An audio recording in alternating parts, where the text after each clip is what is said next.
ನಮಸ್ತೆ ಎಲ್ರಿಗೂ. ನಾನಿವತ್ತು ಮೈಸೂರು ಬೇಳೆನಲ್ಲಿ ಕ್ವಿಕ್ಕಾಗಿ ಹೇಗೆ ದಾಲ್ನ ಮಾಡೋದು ಅಂತ ತೋರಿಸ್ಕೊಡ್ತಾ ಇದ್ದೀನಿ. ಮೊದಲಿಗೆ 2 ಟೇಬಲ್ ಸ್ಪೂನ್ ಎಣ್ಣೆ ತೊಗೊಂಡಿದ್ದೀನಿ, ಜೀರಿಗೆ ಮತ್ತು ಸಾಸಿವೆ ತೊಗೊಂಡಿದ್ದೀನಿ, 2 ಬ್ಯಾಡಗೆ ಮೆಣಸಿನ್ಕಾಯಿನ ಸಣ್ಣದಾಗಿ ಪೀಸ್ ಮಾಡ್ಕೊಂಡಿದ್ದೀನಿ, 2 ಕಡ್ಡಿ ಕರಿಬೇವು ತೊಗೊಂಡಿದ್ದೀನಿ, 1 ಟೇಬಲ್ ಸ್ಪೂನಷ್ಟು ಶುಂಠಿ ಬೆಳ್ಳುಳ್ಳಿ ಪೇಸ್ಟು ಮತ್ತು ಹಿಂಗು ತೊಗೊಂಡಿದ್ದೀನಿ.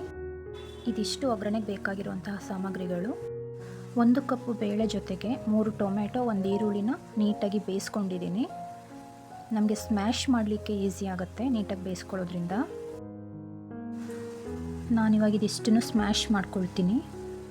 ಟೊಮೆಟೊ, ಈರುಳ್ಳಿ, ಬೇಳೆ ಎಲ್ಲದು ನೀಟಾಗಿ ಸ್ಮ್ಯಾಶ್ ಆಗಬೇಕು. ಇವಾಗ ಆಗಿದೆ ಇದು ನೋಡಿ, ಈ ಥರ ಇರಬೇಕು. ಈಗ ಒಗ್ಗರಣೆ ಮಾಡ್ಕೊಳ್ಳೋಣ. ಒಲೆ ಮೇಲೆ ಒಂದು ಪಾತ್ರೆ ಇಟ್ಕೊಂಡು ಸ್ಟವ್ ಆನ್ ಮಾಡ್ಕೊಳ್ಳೋಣ. 2 ಟೇಬಲ್ ಸ್ಪೂನ್ ಆಯಿಲ್ ಹಾಕ್ಕೊಳ್ತಾ ಇದ್ದೀನಿ.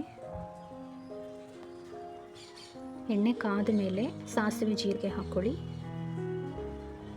ಸಾಸಿವೆ ಚಿಟಪಟ ಅಂತ ಸಿಡಿಬೇಕು. ಈಗ ಇದಕ್ಕೆ ಮೆಣಸಿನ್ಕಾಯಿ ಮತ್ತು ಕರಿಬೇವನ್ನ ಹಾಕ್ಕೊಳ್ತೀನಿ.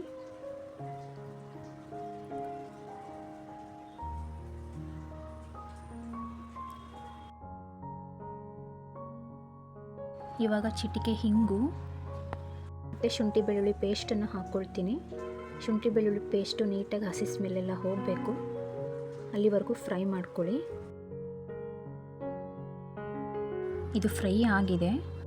ಇವಾಗ ಇದಕ್ಕೆ ನಾನು ಬೇಯಿಸ್ಕೊಂಡಿರೋ ಅಂಥ ಬೇಳೆ ಕಟ್ಟು 1 ಟೇಬಲ್ ಸ್ಪೂನಷ್ಟು ಉಪ್ಪು ಹಾಕ್ಕೊಳ್ತೀನಿ, ಚಿಟಿಕೆ ಅರಿಶಿಣ, ಇದಿಷ್ಟನ್ನು ಹಾಕಿ ನೀಟಾಗಿ ಮಿಕ್ಸ್ ಮಾಡ್ಕೊಳ್ಳಿ.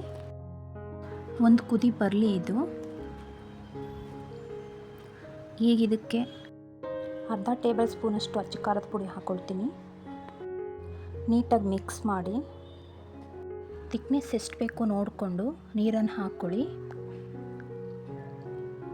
ಮಿಕ್ಸ್ ಮಾಡಿ 1-2 ಕುದಿ ಬರಲಿ.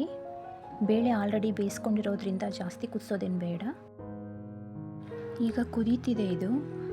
ಇದಕ್ಕೆ 2 ಕಡ್ಡಿಯಷ್ಟು ಕೊತ್ತಂಬರಿನ ಸಣ್ಣದಾಗಿ ಹೆಚ್ಚಿಟ್ಕೊಂಡಿದ್ದೆ, ಅದನ್ನು ಹಾಕ್ಕೊಳ್ತಾ ಇದ್ದೀನಿ. 1-2 ಮಿನಿಟ್ಸ್ ಆದಮೇಲೆ ಸ್ಟವನ್ನು ಆಫ್ ಮಾಡ್ಕೊಳ್ಳಿ. ನೋಡಿ, ರೆಡಿಯಾಗಿದೆ ಈಗ ಇದು.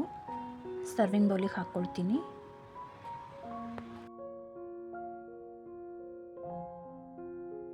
ಇವತ್ತಿನ ರೆಸಿಪಿನ ನೀವು ಟ್ರೈ ಮಾಡಿ, ಹೇಗಿತ್ತು ಅಂತ ಕಮೆಂಟ್ ಮಾಡಿ, ಲೈಕ್ ಮಾಡಿ, ಶೇರ್ ಮಾಡಿ, ಸಬ್ಸ್ಕ್ರೈಬ್ ಮಾಡ್ಕೊಳ್ಳಿ. Thanks for watching.